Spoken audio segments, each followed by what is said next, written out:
Enough! You have no right to torture us! Zora Washington's voice thunders, eyes blazing. With a fierce yank, the 25-year-old black wedding planner rips the head table's cloth at a lavish Los Angeles wedding, sending plates and crystal crashing to the grass. The Griffith estate, glowing under a sunset, hosts 300 elite guests, politicians, CEOs, media moguls. Zora's Afrocentric designs dazzle, but Henry and Lillian Langston, a powerful white couple, poison the air with racist taunts, calling her work primitive and humiliating her young staffer Kayla. The crowd freezes as chaos erupts. Will Zora's bold stand shatter her career or spark a revolution? Subscribe now to catch our latest tales of courage. Share where you're watching, city or shore, and stay to unravel Zora's fate. What fueled her fire? Why risk everything? You'll need to know. The Griffith estate in Los Angeles shimmered under a bruised orange sunset, its manicured lawns transformed into a wedding wonderland that rivaled a Hollywood dreamscape. Fairy lights winked like stars above tables swathed in ivory linen, each crowned with cascading orchids and golden lanterns that caught the Pacific breeze. 300 guests, senators in crisp tuxedos, tech moguls with diamond cufflinks, and journalists scribbling in sleek notebooks, mingled in a symphony of clinking champagne flutes and murmured ambition. At the heart of this opulence stood Zora Washington, 25, a black wedding planner whose braided crown gleamed under the twilight. Her blazer, tailored sharp, hugged her frame as she moved with the precision of a conductor, her eyes scanning every detail. Kente-inspired table runners, lotus-shaped centerpieces, a dance floor framed by bamboo. Her company, Ebony Bloom Events, had woven Afrocentric elegance into the marriage of tech heiress Claire Voss and diplomat Marcus Reed, a union sealing alliances worth millions.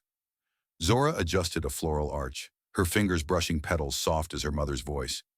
"Make them feel your soul, baby," her mama, Ruby, used to say, stitching prom dresses in their South LA apartment.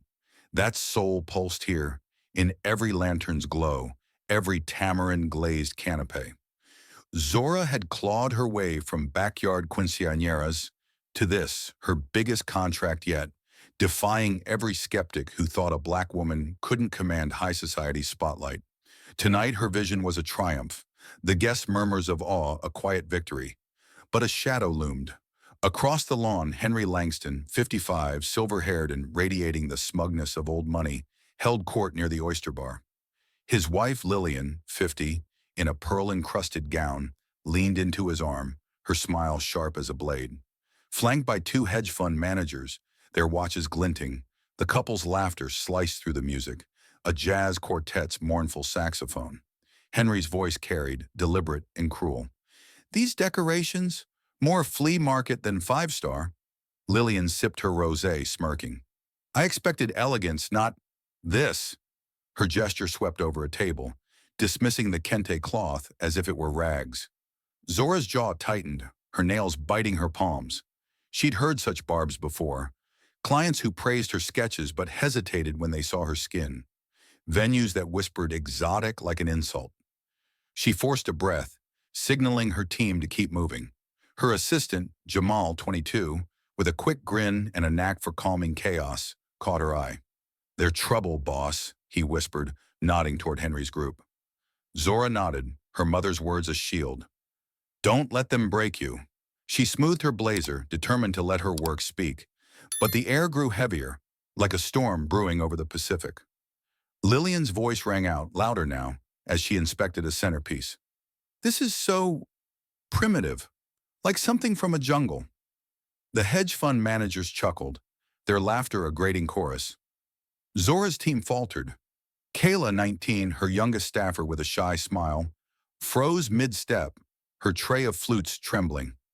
Zora caught her gaze, mouthing, "Head up." Kayla nodded, shaky but resolute, and glided toward Henry's table. She offered a canapé, her voice soft. "Sir, would you like—" Henry cut her off, snatching one and inspecting it like evidence. "This is gourmet?" He dropped it back, smirking. "Tastes like street food." Lillian leaned in, her pearls glinting. "They're used to less refined palates, darling." The table erupted, their cruelty a public gutting. Zora's heart pounded, her mother's face flashing in her mind. Ruby, wiping tables through slurs to feed her daughter.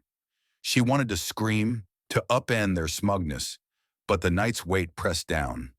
Claire and Marcus's joy, her team's livelihoods, the cameras flashing for tomorrow's headlines. She adjusted a lantern, her hands trembling, and whispered to herself, "Focus."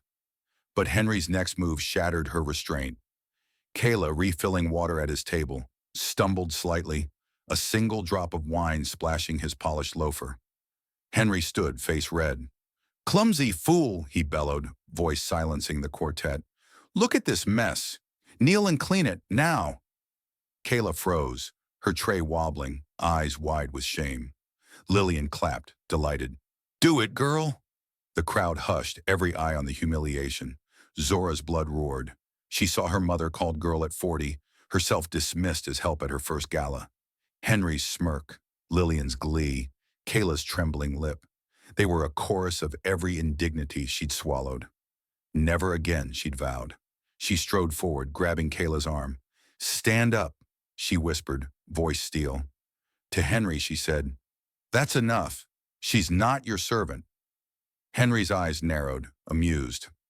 "Oh, the boss lady speaks. Service yourself, then. Let's see if you're any better." Lillian giggled. "Prove you belong here." The challenge hung like a noose. Zora's fingers curled around the head table's linen, cool against her burning skin. Time slowed. The music faded. The crowd blurred. She saw Kayla's tears, Jamal's clenched fists, her team's trust. Her mother's words battled the rage inside. "Make them feel your soul." This was her soul, fierce, unbroken. With a sharp yank, she ripped the tablecloth free. Plates of sea bass, crystal flutes, and silverware crashed to the grass. A gunshot of shattering porcelain.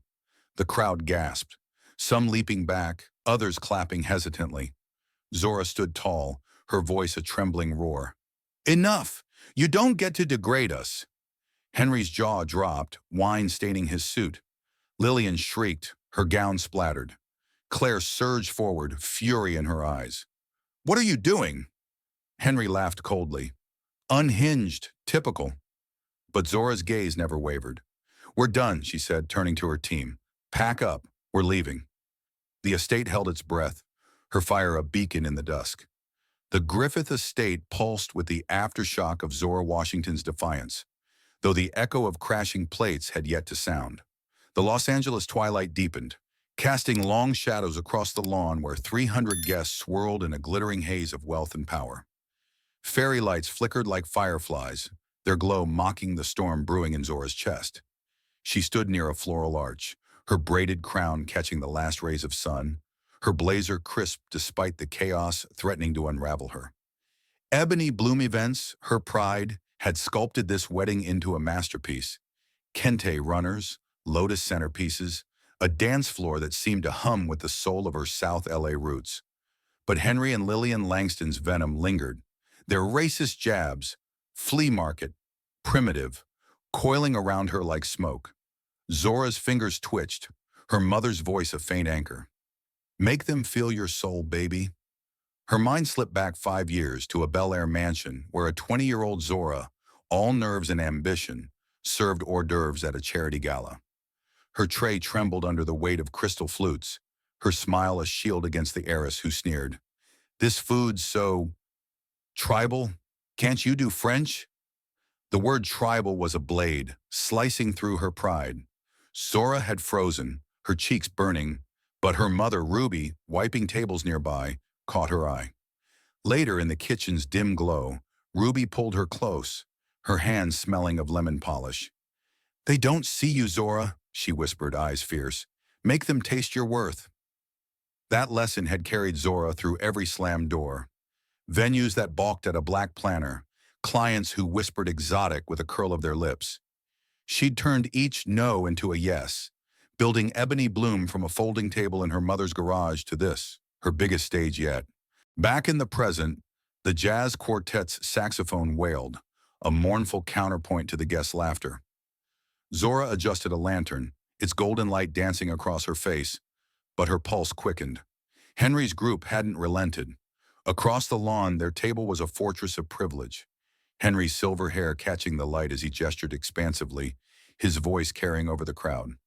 "This setup's bold, I'll give her that," he said, loud enough for Zora to hear. "But it's more street festival than society wedding."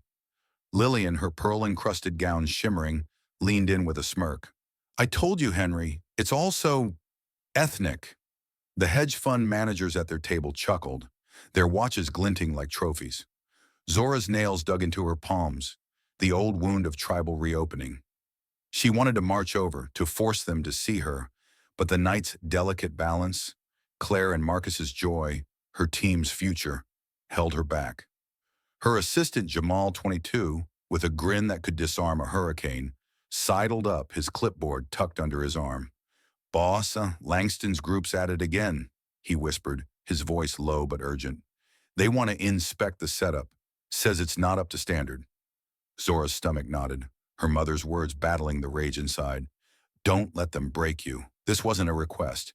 It was a power play, a chance to parade their disdain before the elite. She smoothed her blazer, her eyes narrowing.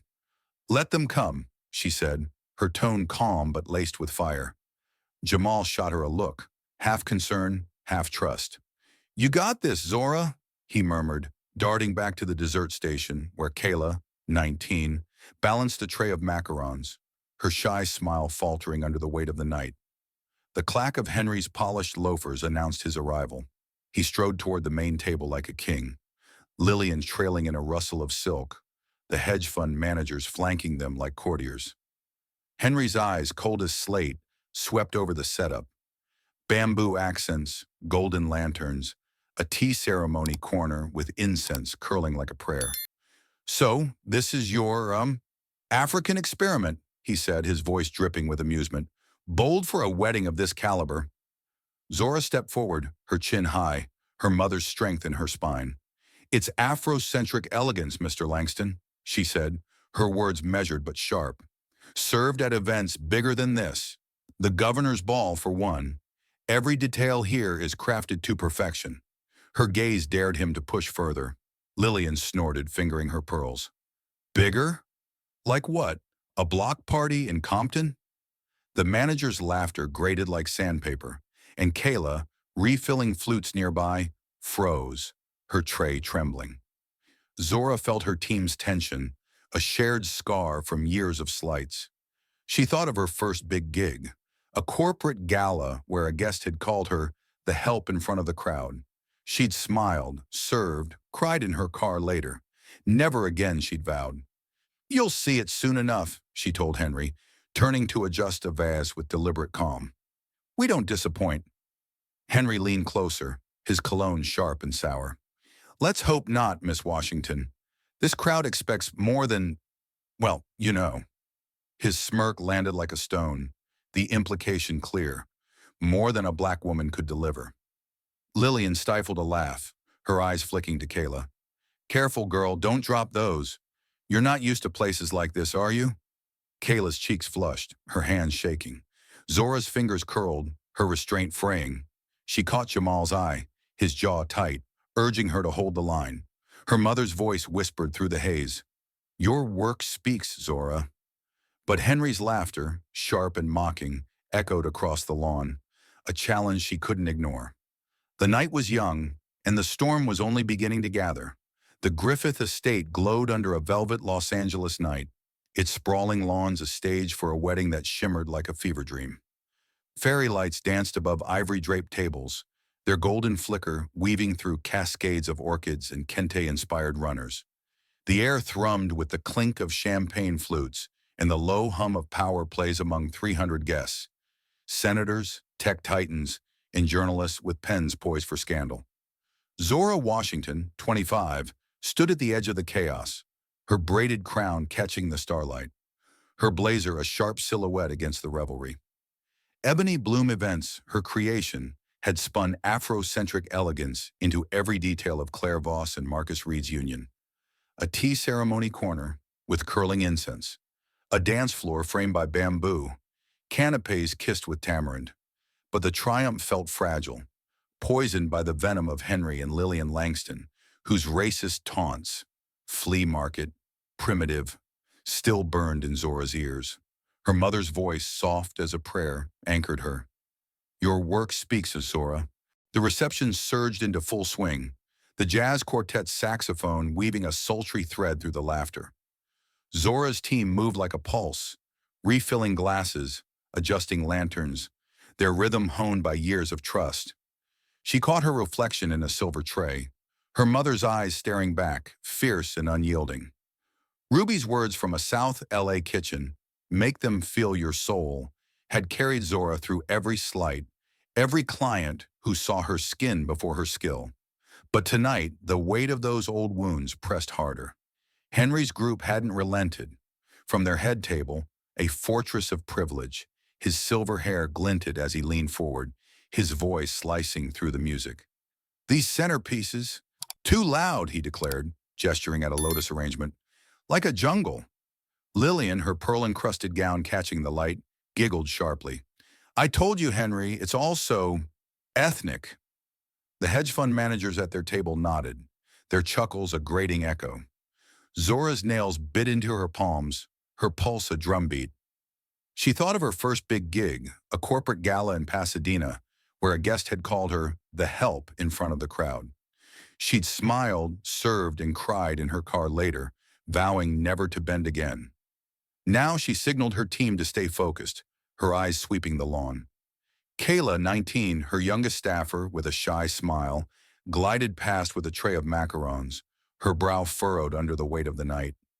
Jamal, 22, his usual grin dimmed, adjusted a floral arch nearby, his clipboard tucked tight. Zora's heart ached for them, her family forged in sweat and pride. She wanted to shield them from the Langstons' cruelty, but the night demanded perfection, with cameras flashing and headlines brewing. Kayla approached Henry's table, her tray steady despite her trembling hands.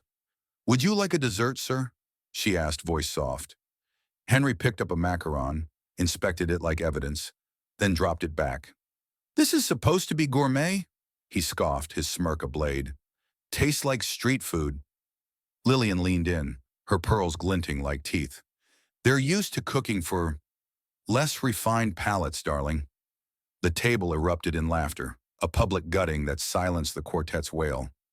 Kayla's cheeks flushed, her eyes darting to Zora, who stood frozen at the dessert station. The word street landed like a slap, conjuring memories of a Bel Air gala 5 years ago, where an heiress had sneered, "Tribal food? Try French." Zora had swallowed the sting then, but now it festered, raw and bleeding. She took a step toward Kayla, her blazer brushing a lantern, its glow flickering like her restraint. Keep your head up, she mouthed, her voice barely a whisper. Kayla nodded, shaky but resolute, and moved on, her tray wobbling. Zora's gaze locked on Henry, his smugness a challenge she couldn't ignore. She thought of her mother, Ruby, who'd sewn dresses through slurs to fund Zora's dreams, her hands calloused but warm. They don't see you, baby, Ruby had said, wiping tables in that Bel Air kitchen. Make them taste your worth. Zora wanted to believe it, but Henry's laughter, sharp and mocking, clawed at her resolve. She adjusted a vase, her fingers trembling, and whispered to herself, focus. The night was a tightrope, and one misstep could topple everything. Claire's joy, Marcus's dignity, her team's future. Jamal sidled up, his clipboard a shield. Boss, they're complaining about the food now, he said, his voice low but urgent.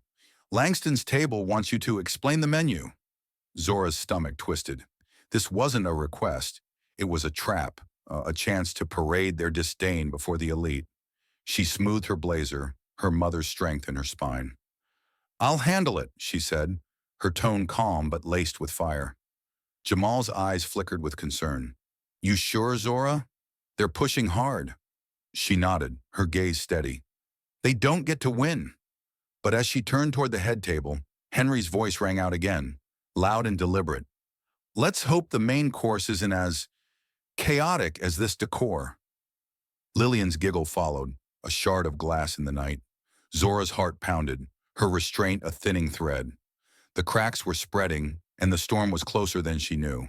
The Griffith estate shimmered under a Los Angeles night sky, its lawns a glittering stage where wealth and ambition danced in a delicate masquerade.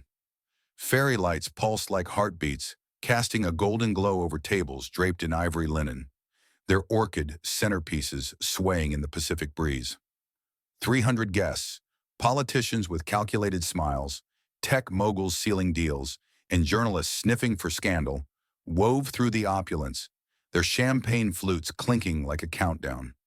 Zora Washington, 25, stood at the heart of this orchestrated chaos, her braided crown a defiant silhouette against the revelry. Her blazer, sharp as her resolve, hugged her frame as she directed ebony bloom events with a conductor's precision. Kente runners, bamboo-framed dance floors, and tamarind-glazed canapes bore her Afrocentric soul, a tribute to her South LA roots and her mother's dreams. But the air crackled with menace, poisoned by Henry and Lillian Langston's relentless cruelty, their jabs of primitive and street food festering like an open wound. Zora's mother's voice, Ruby's warm whisper, fought to steady her. Don't let them break you. The main course had just been served. Grilled sea bass with a tamarind glaze, its aroma weaving through the jazz quartet's mournful saxophone. Guests murmured approval, their forks glinting under the starlight. But Henry's table was a storm cloud, dark and unyielding. Lillian, her pearl-encrusted gown shimmering like a warning, pushed her plate away with a sneer. "This folding is sloppy," she snapped, her voice cutting through the music. "Can't your people do better?" She flicked her fingers at Kayla, 19, who was refilling water pitchers nearby, her shy smile wilting under the scrutiny. "Fix this, girl," Lillian commanded, her tone dripping with condescension. Kayla, her hands trembling, adjusted the napkin, but her movements were jerky, betraying her nerves. Henry leaned back, his silver hair catching the light, his smirk ablaze. "Careful, don't spill anything," he said, his voice low but deliberate. "You're not used to places like this, are you?" The words landed like a fist, and the hedge fund managers at their table chuckled, their laughter a cruel chorus. Zora, overseeing the dessert station across the lawn, caught the exchange, her heart lurching. Kayla's wide eyes, a mix of shame and fear, mirrored Zora's own at 20, when a Bel Air heiress had sneered, "Tribal food? Try French." She'd swallowed that sting, but the memory burned now, raw and unhealed. Zora took a step forward, her blazer brushing a lantern, its flicker mirroring her fraying restraint.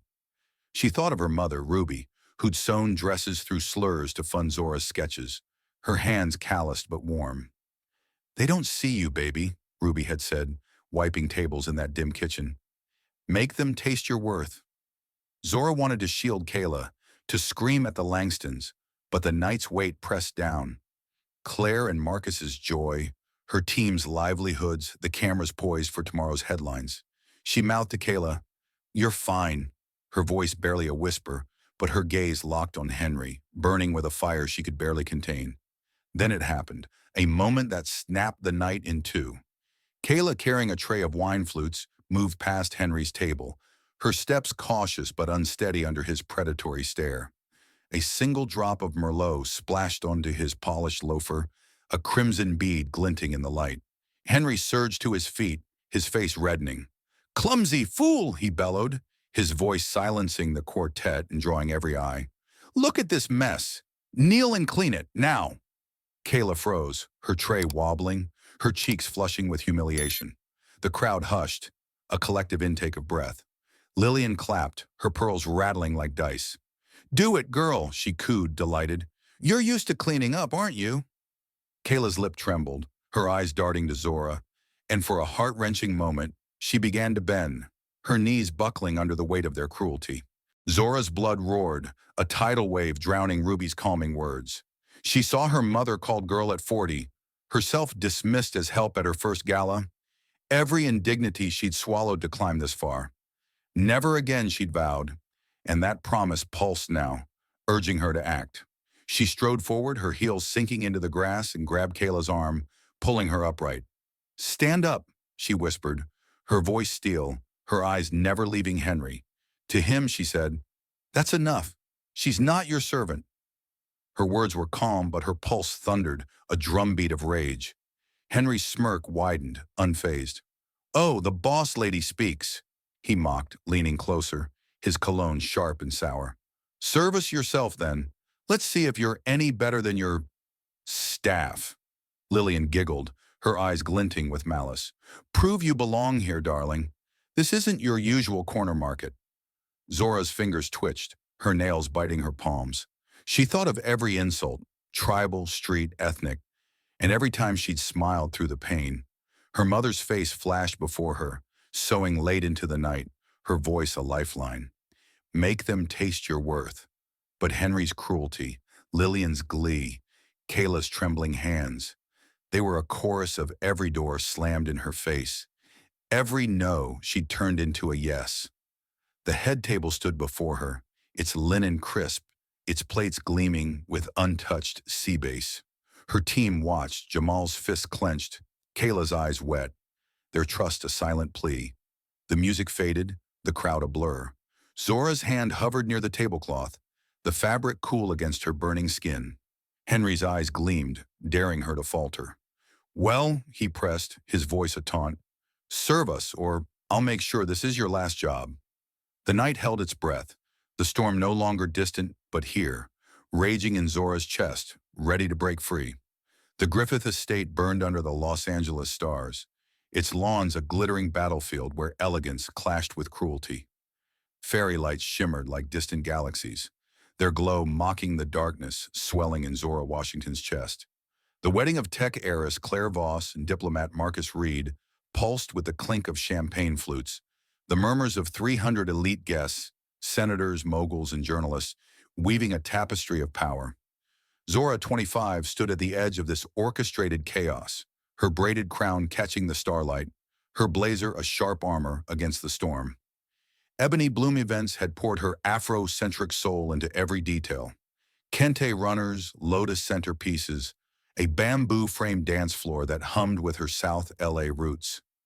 But Henry and Lillian Langston's venom had poisoned the night, their racist taunts, primitive, street food, and their public humiliation of young Kayla, searing Zora's restraint to ash. Her mother's voice, Ruby's fierce whisper, battled the rage within. Make them taste your worth. The main course, grilled sea bass with tamarind glaze, lay half-eaten, its aroma drowned by the jazz quartet's fading notes. Henry's table, a fortress of privilege, radiated malice. Lillian, her pearl-encrusted gown glinting like a warning, had snapped at Kayla for sloppy napkins, while Henry had forced the 19-year-old to nearly kneel and clean a drop of wine from his loafer, his smirk ablade. Zora's intervention, pulling Kayla upright, declaring she's not your servant, had only sharpened their cruelty. Now Henry leaned forward, his silver hair catching the light, his voice a low taunt. Serve us yourself, then, he said, eyes gleaming with challenge. Let's see if you're any better than your staff. Lillian's giggle, sharp as glass, followed. Prove you belong here, darling. This isn't your usual corner market.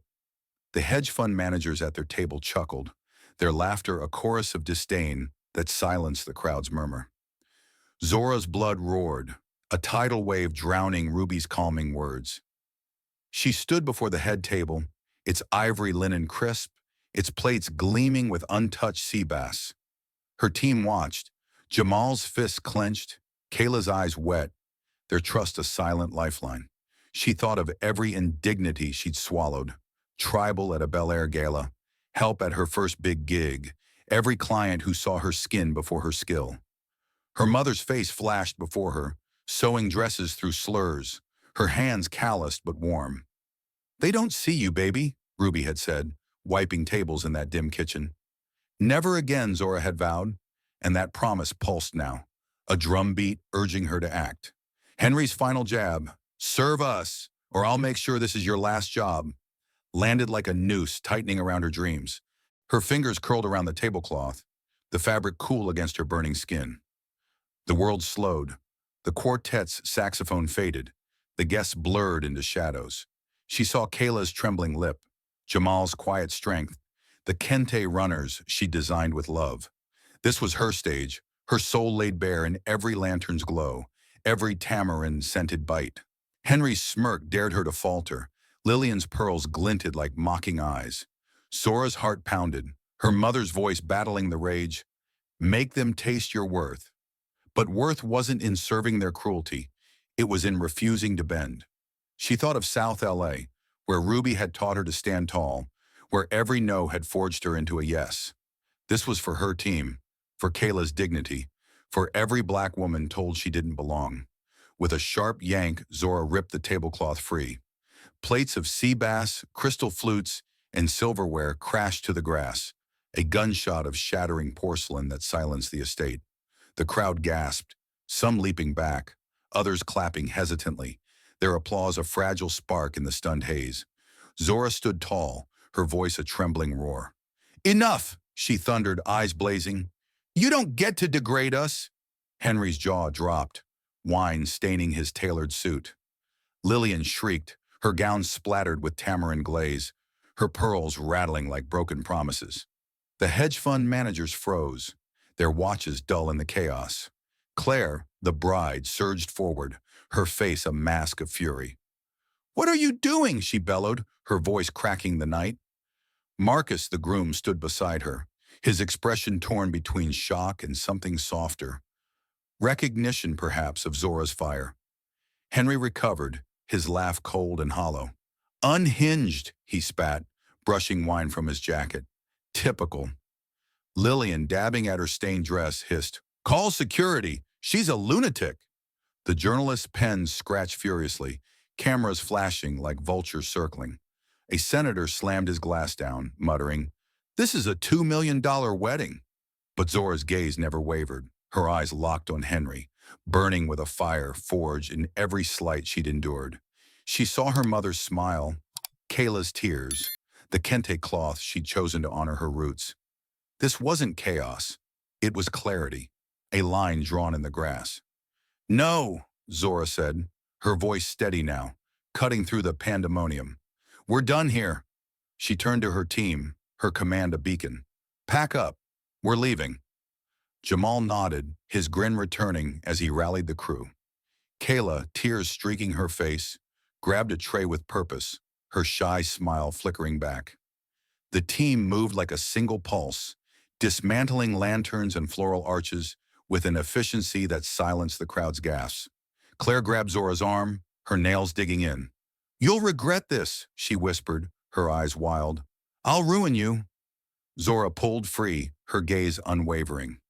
"Try it," she said, her voice low but ironclad. As she led her team toward the estate's gates, the night air hit her face, sharp and cold. The stars above offered no answers, but Zora's fire burned brighter, a beacon in the darkness she'd dared to ignite. The Griffith estate lay in ruins, not of stone but of shattered illusions, its once pristine lawns scarred by the wreckage of Zora Washington's defiance. The Los Angeles night hung heavy, the stars dim by the chaos that followed her yanking the head table's cloth. Plates of tamarind-glazed sea bass, crystal flutes, and silverware lay strewn across the grass, a battlefield of broken porcelain under the flickering fairy lights. 300 guests, senators, tech moguls, and journalists, stood frozen, their champagne flutes forgotten, their whispers swelling into a roar of outrage. Zora, 25, led her Ebony Bloom events team toward the estate's gates, her braided crown high, her blazer a defiant silhouette against the pandemonium. Her voice still echoed, "Enough! You don't get to degrade us." A gauntlet thrown at Henry and Lillian Langston's feet. But as the cool night air hit her face, doubt crept in, a shadow to her fire.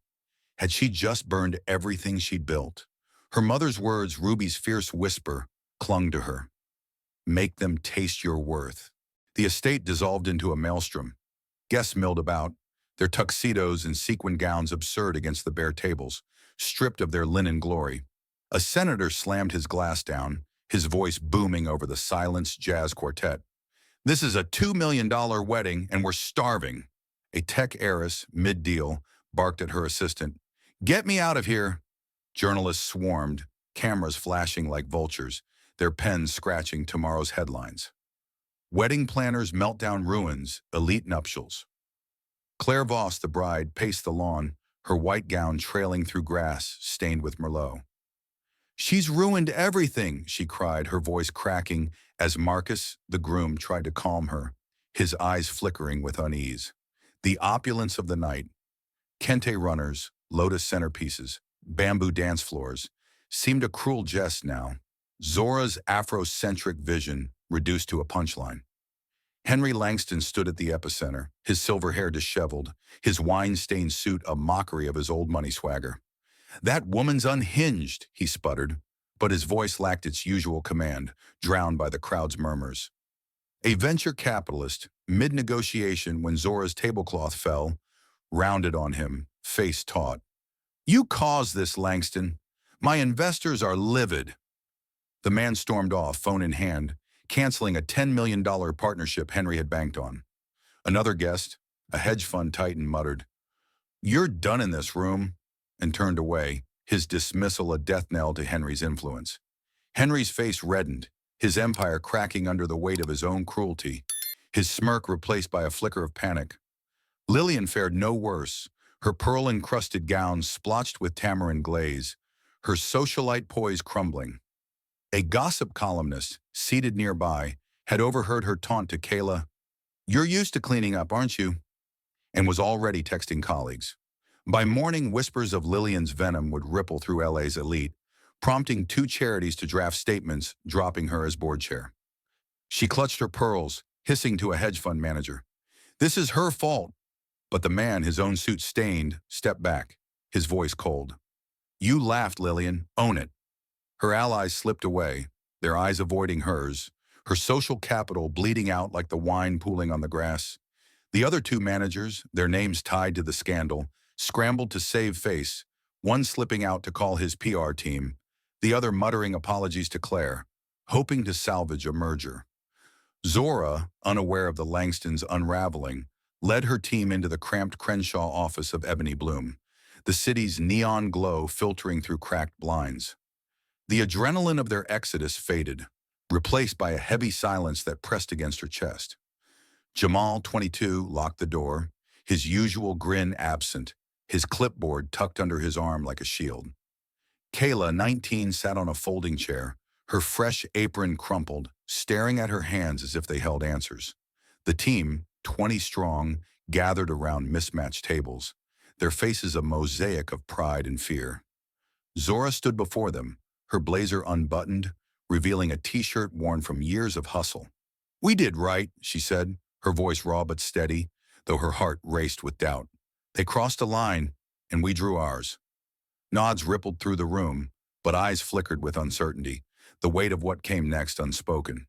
Jamal broke the silence, his tone gentle but heavy. "Boss, what's next? Claire's got deep pockets. She'll come for us." Zora's stomach twisted. Claire's threat, "I'll ruin you," echoing like a blade at her throat. She pulled the contract from a drawer, its pages creased from study, and tapped a clause. Termination for discriminatory behavior. "We've got grounds," she said, her voice firmer than she felt. "Henry's group gave us cause." Jamal scanned the page, hope flickering in his eyes. "We got witnesses too," he said. "That journalist, Ava Lynn, and the singer, Malik Cole, they saw everything." Zora nodded, recalling Ava's nod of respect as they left, Malik's quiet clap. But doubt gnawed at her, a shadow to her fire. She thought of Ruby, who'd endured worse in dive bars, smiling through slurs to feed her kids. Had Zora's defiance cost her team their future? Kayla's voice, soft but resolute, cut through the haze. "Ms. Zora, you fought for me," she said, her eyes glistening. "That's worth it." The team murmured agreement, their loyalty a lifeline that steadied Zora's trembling hands. She looked at them, Jamal's quiet strength, Kayla's fragile courage, the faces of her family forged in sweat and pride. Her throat tightened, Ruby's words resurfacing. "Make them taste your worth." She'd tasted it tonight, in the crash of porcelain, in the line she'd drawn. "Go home," she told her team, her voice soft but sure. "Rest. Tomorrow we fight." They dispersed, their steps heavy, but heads high, leaving Zora alone in the office's hum. She sank into a chair, the neon city pulsing outside, offering no answers. Her fingers traced a photo on the desk. her and Ruby, laughing over a sketchbook. "Did I do right, Mama?" she whispered, the question unanswered. The night a crucible of fire and fear. The Los Angeles courthouse loomed like a monolith, its marble halls steeped in the scent of wax and old paper, a stark contrast to the glittering chaos of the Griffith estate a month ago. Zora Washington, 25, sat rigid in the gallery, her braided crown tucked neatly under a navy scarf, her blazer crisp despite the weight of Claire Voss's $300,000 lawsuit pressing down like a guillotine. The memory of her yanking the head table's cloth, plates crashing, her voice roaring, "Enough! You don't get to degrade us!" still burned, a fire that had both freed and endangered her. Ebony Bloom Events, her Afrocentric pride, teetered on the brink, its future hinging on this moment. Henry and Lillian Langston's racist venom, calling her work primitive, forcing Kayla to nearly kneel, had sparked her defiance, but now the cost loomed large. Zora's fingers brushed a photo in her pocket, her and her mother Ruby, laughing over a sketchbook. "Make them taste your worth," Ruby's voice whispered, a lifeline in the storm. The courtroom buzzed with tension, its wood-paneled walls absorbing the murmurs of spectators, journalists, event planners, and curious elites drawn by the scandal's echo.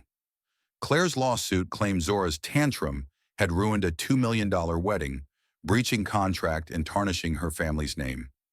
Zora's lawyer, Sarah, a wiry woman with a steel gaze, stood poised at the defense table, her briefcase open to a stack of evidence.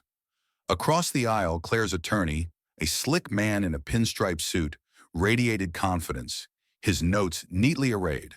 The judge, a stern black woman with silver streaks in her hair, peered over her glasses, her gavel a silent threat. Zora's team, Jamal, Kayla, and a dozen others, sat behind her, their faces a mosaic of hope and fear. Jamal's usual grin was gone, his clipboard replaced by clenched fists. Kayla, her eyes still haunted by Lillian's taunts, clutched a tissue, her presence a quiet testament to Zora's stand. Sarah rose, her voice clear and unyielding.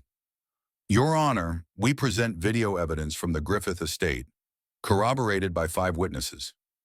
The courtroom screen flickered to life, and Zora's breath caught. There it was. Henry's bellowing demand for Kayla to kneel and clean, his wine-splashed loafer, Lillian's mocking clap. "Do it, girl." The crowd's hush, Kayla's trembling hands and Zora's stride to intervene, replayed in stark clarity. Then Henry's taunt, "Serve us yourself, or this is your last job," followed by Zora's fiery retort, "Enough!" The crash of porcelain filled the room, the tablecloths fall, a gunshot that drew gasps from the gallery. Spectators shifted, some nodding, others whispering, their eyes flicking to Zora. She sat taller, her heart pounding, ruby strength in her spine. Sarah called Ava Lynn, a journalist guest whose poised testimony cut like a blade. Mr. Langston targeted Miss Washington's team with racial slurs. "Primitive. Street food," Ava said, her voice steady. "He humiliated Kayla for sport, demanding she kneel. Ms. Washington acted to protect her dignity." The gallery murmured, a ripple of sympathy. Next, Malik Cole, a singer whose soulful presence commanded the room, took the stand. "I saw it all," he said, his notes meticulous. Lillian Langston sneered at Kayla, called her used to cleaning up. It was deliberate cruelty. Zora stood up for her people. 3 more witnesses, 2 waitstaff, and a guest, followed, their accounts painting a vivid picture. Henry's predatory smirk, Lillian's venomous giggles, the team's quiet resilience. Each word was a brick in Zora's defense, her hope rising like steam from Ruby's gumbo pot. Claire's lawyer countered, his voice smooth but sharp. Ms. Washington's actions were a breach of contract, a reckless tantrum that ruined a historic wedding, he argued, gesturing to Claire, who sat stone-faced in the front row, her white dress swapped for a severe black suit. She destroyed property, humiliated guests, and left 300 elites without a celebration. He flashed photos of the wreckage, shattered flutes, stained grass, drawing murmurs from the gallery. Ebony Bloom was hired to deliver perfection, not chaos. The judge's frown deepened, her pen scratching notes. Zora's stomach knotted. Claire's threat, "I'll ruin you," echoing like a blade. She thought of her mother, enduring slurs in dive bars to feed her, smiling through pain. Had Zora's fire gone too far? Sarah stood again, her voice a beacon. "The contract allows termination for discriminatory behavior," she said, holding up the document, its creased pages a lifeline. Mr. Langston's actions, documented slurs, public humiliation, triggered this clause. Ms. Washington protected her team from abuse. She replayed the video, zooming in on Henry's sneer, his corner market jab, and Lillian's ethnic dismissal. The gallery gasped, a senator shaking his head. Sarah's final blow was a security tape, capturing Lillian's taunt to Kayla. "You're used to cleaning up, aren't you?" The judge's eyes narrowed, her gavel twitching. Zora's pulse thundered, hope and fear entwined. She saw Ruby's smile, her hands sewing late into the night, and felt her team's trust. Jamal's nod, Kayla's trembling tissue. The judge's gavel fell, sharp and final. "Case dismissed," she declared, her voice cutting through the room's hum. "Mr. Langston, you'll pay Ms. Washington $80,000 for reputational damage." Zora exhaled, her hands trembling, the room a blur of relief. The gallery erupted in whispers, journalists scribbling furiously. Claire's face fell, her attorney's confidence crumbling. Henry, seated in the back, reddened, his empire further fractured. Lillian clutched her pearls, her socialite mask slipping. Zora's team surged forward, Jamal clapping her shoulder, his grin returning. "We did it, boss!" Kayla hugged her, tears falling. "You saved us, Miss Zora." Zora smiled, her throat tight, but the scars remained.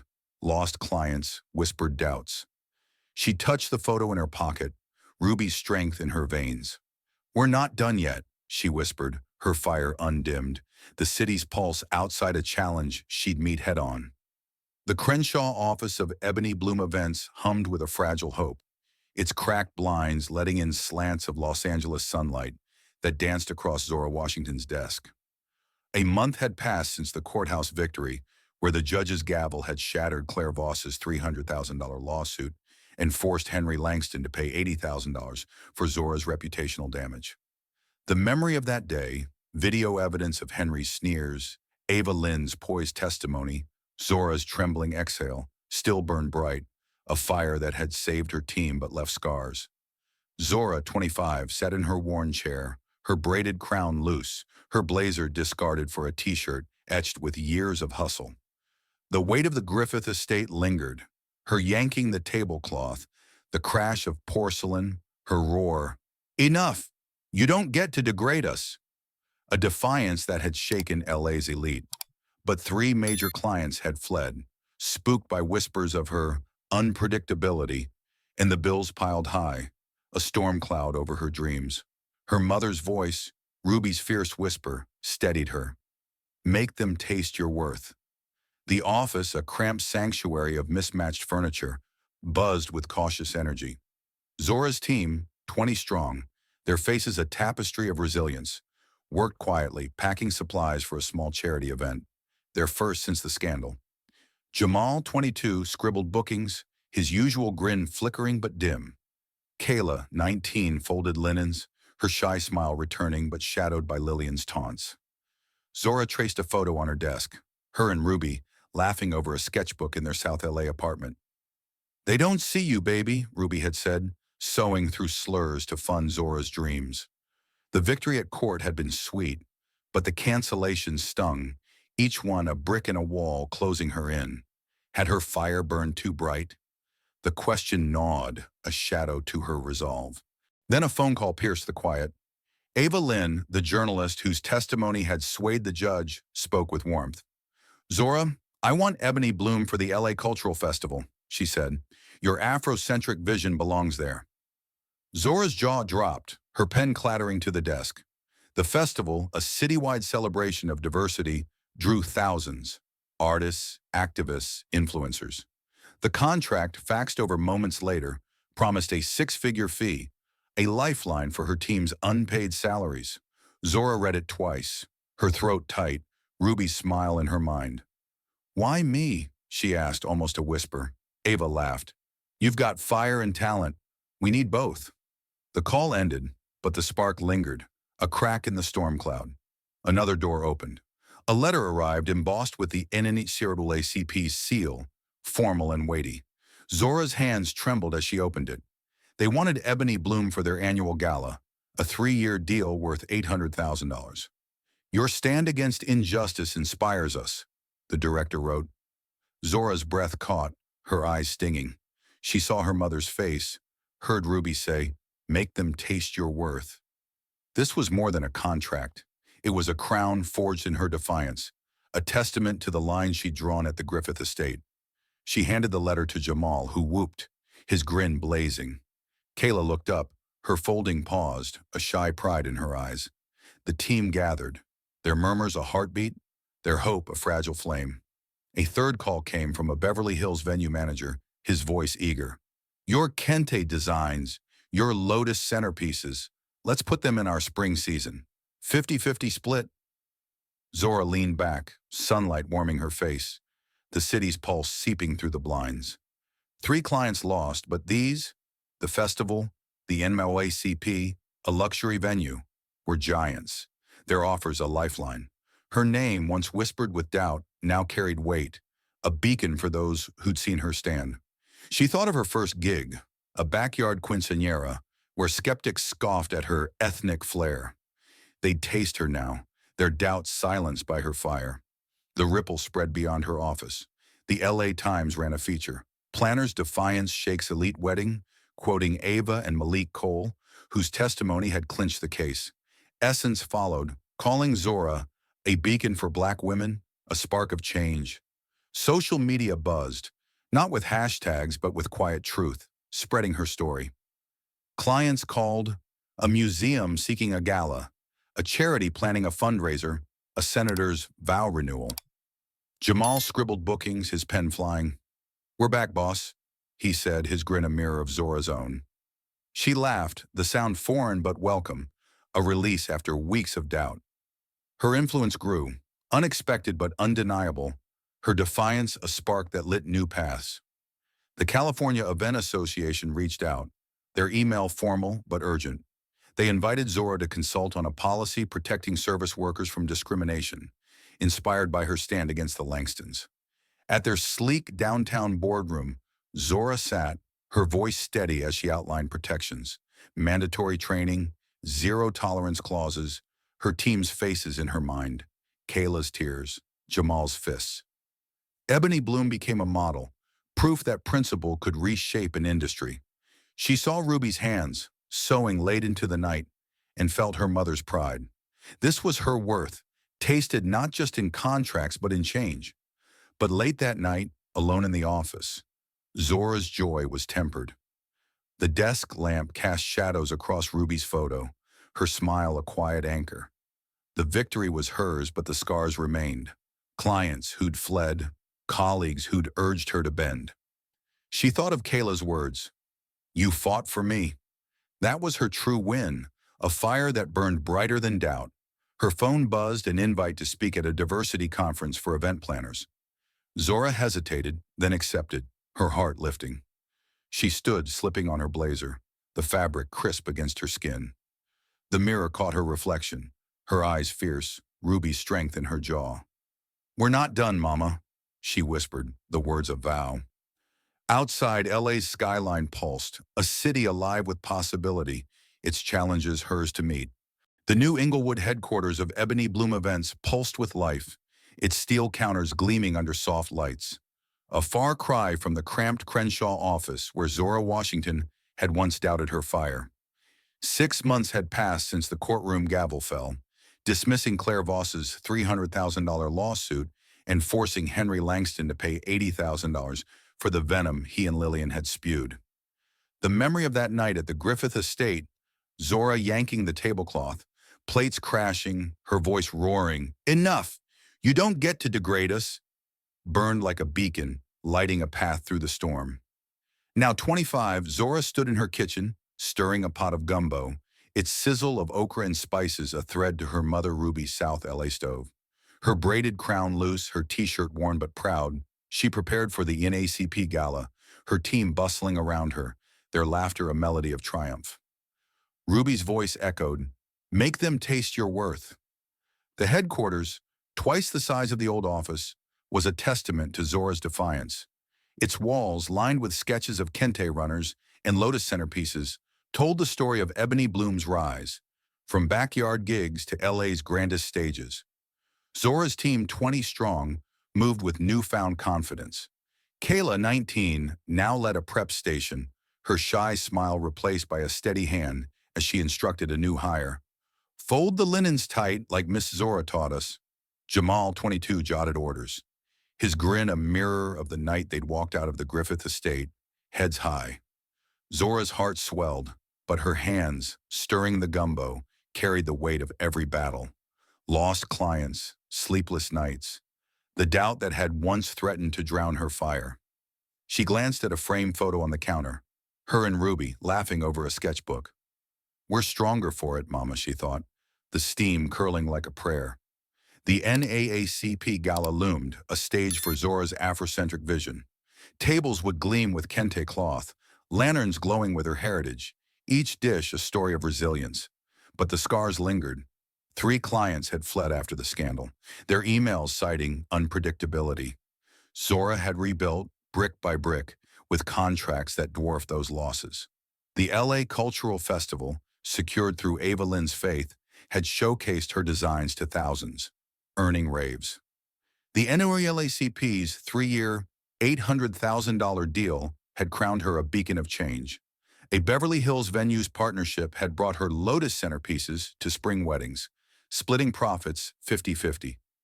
Today, Zora launched a $40,000 scholarship for young Black planners, named for Ruby.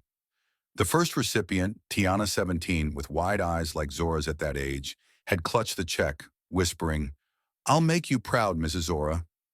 The memory warmed her, a counterpoint to the chill of those dark weeks when Claire's threat, "I'll ruin you," had loomed.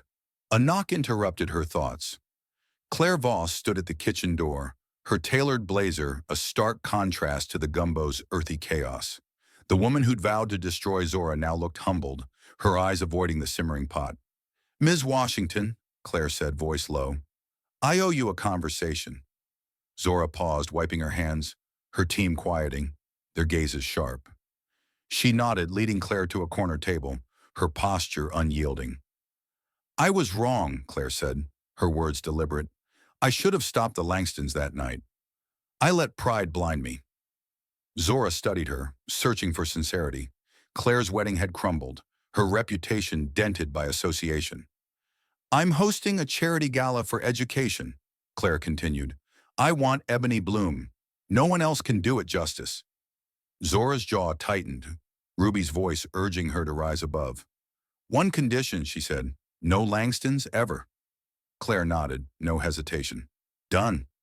They shook hands, a truce forged in wary respect. Henry's fall, by contrast, was total. The $80,000 judgment had sparked boardroom oustings, his investments collapsing like a house of cards. He'd sold his Malibu estate, retreating to a quiet condo, his name a cautionary tale in LA's elite circles. Lillian's empire crumbled too. Charities shunned her, her socialite status fading into obscurity. She'd fled to a smaller city, chasing relevance, but invitations dried up. The hedge fund managers, their names tied to the scandal, lost deals and allies, their wealth no shield. Zora felt no pity. Their cruelty had sown their ruin. She turned back to her gumbo, its steam a prayer of resilience. The LA Times, in essence, had crowned her a symbol. Planner's defiance, Sheikh's elite wedding, a beacon for Black women. Clients flooded in, a museum, a senator's vow renewal, a charity fundraiser. The California Event Association's new policy, protecting workers from discrimination, bore her imprint, Zora's voice shaping boardrooms. Late that night, alone, she traced Ruby's photo, her smile an anchor. The scars remained, clients lost, nights doubting, but Kayla's words, "You fought for me," were her true win. Zora stood, slipping on her blazer, the mirror catching her fierce eyes. "We're just starting, Mama," she whispered, a vow. Outside, Inglewood's skyline pulsed, a city alive with possibility. The gala awaited, her kente designs ready to sing. Zora stepped to the kitchen, joining her team. The clatter of pots a symphony. Her legacy, forged in fire, bloomed in every design, a world tasting her worth. Zora Washington's fire burns eternal, a testament to courage and soul, transforming a shattered wedding into a soaring legacy. From the ashes of injustice, she carved a path for change, proving defiance can reshape a world. What's your spark? Share your thoughts below. What moved you in Zora's journey, and where are you listening from? City or coast? Your voice fuels these stories. Thank you for joining us in this tale of triumph. Your support lights our way. Like, subscribe, and hit the bell to never miss a story of resilience. See you in the next chapter, where new fires await.